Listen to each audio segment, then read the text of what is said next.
2 días luego del concierto con nuestro para aquí en el site para evento mes. Bom, tu costa ganando hobby, bom, tu costa adelantar para lo que te trata full producción, elita trabajando día y noche junto con técnico internacional también. Y tu costa claro, nos está invitado pueblo de Aruba, Bintrempan, ya acaba de público con Juan Luis Guerra está subi 10 horas de noche, es aquí no un gimmick, es aquí está de verdad, que men por 5 horas acaba 7 restaurantes lota aqui nana como por bem sinta come disfrutar de comida lo vai ter música live caba na área de comida e para depois gosta de grupo de betico Robert Solo banda show buleria passina e nos vai raia Juan Luis Guerra ribe cenário nós está esperando miles de gente mais com 1000 gente de exterior também está registrar com tá bem dus nós está hobby contento para com reaction.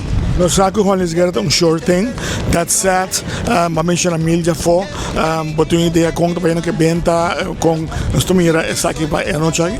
Seguro que sim, nós está premiando bastante pessoas, nós queremos que anywhere between 8 e 10 mil gente lota aqui dentro, incluindo zonas de exterior, então nós também temos uma grande quantidade de gente que também sai para bailar e gosta de mirar na ídolo.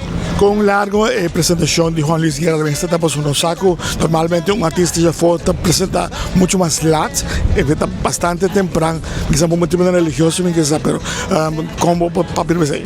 Bom, vai estar aproximadamente entre 1h30 e 2 horas, depende com esta fila, com tem canções para tocar 5 horas, pero depende com esta sinti naturalmente, pero lo mínimo 1h30 para aproximadamente 2 horas. Mas mencionar 3 bandas que hora portam a abrir para esta que apresenta turcos, está presente no tempo. Sim, for 5 horas da tarde, acaba tu gente por bem trempang, botar em um lugar de para cerca, e assim pode desfrutar de full experiência, como nós visto, uma experiência maneira de exterior, so de exterior concerto acaba de sonoro à noite.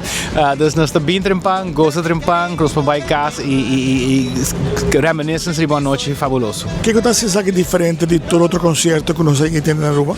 Bom, a mim que respeito de hobby tempo, nós temos concerto que nós podemos dedicar a artista, hobby viaja, nós estamos acostumados ao último ano de festival com hobby artista, e aqui nós focus para pôr atenção a artista principal, com legendário para dar full atenção riba sua persona e para não vai ter de comparar. Mas mim que receita é diferente e a diferença também está com tem viaja concerto nada dedicar a demográfico pues de idade, pero aqui bota piano de Juan Luis Guerra com forte é de mais young, tem que são de mais grande na casa, tá bem e desfrutar juntos. Nós também mira geração, diferente geração junto passando bom.